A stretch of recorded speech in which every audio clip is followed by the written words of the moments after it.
Diqqat, futbol muxlislariga ajoyib yangilik. O'zbek futbolida yozgi sensatsiya yuz berdi. Ikki futbolchimiz Portugaliyada.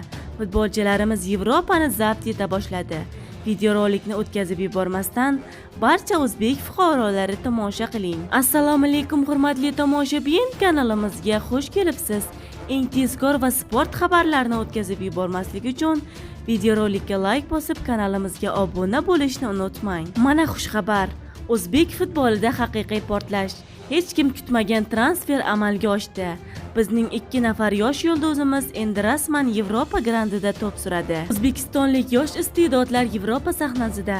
O'zbek futboli tarbiyalanuvchilariga Yevropadan qiziqish kundan kunga ortib bormoqda. Buning isboti o'laroq mamlakatimiz yoshlar terma jamoa a'zolari Sadriddin Hasanov va Sayfiddin Sodiqov Portugaliyaning mashhur Braga klubiga ko'chib o'tdi. Portugaliya klubi har ikki o'yinchi bilan 5 yillik uzoq muddatli shartnoma imzoladi.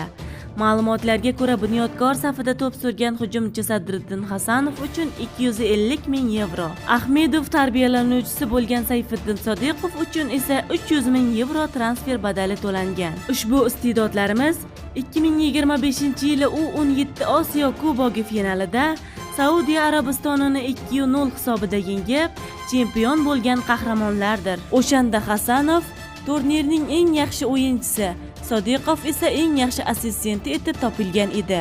Shuningdek, ular yoshlar o'rtasidagi jahon chempionatida ham yorqin ishtirok etishgan. Endi bu ikki iste'dodimiz Abduqodir Husanov izidan borib, Yevropani titratishga tayyorlanishmoqda. Xo'sh, sizningcha yigitlarimiz Braganing asosiy tarkibiga kira olishadimi? Ularning Yevropadagi kelajagiga ishonasizmi? Fikrlaringizni albatta izohlarda yozib qoldiring. Hurmatli tomoshabinlar, videorolikka like bosib, yigitlarimizga Yevropa maydonlarini zabt etishida omad tilab qolishni unutmang.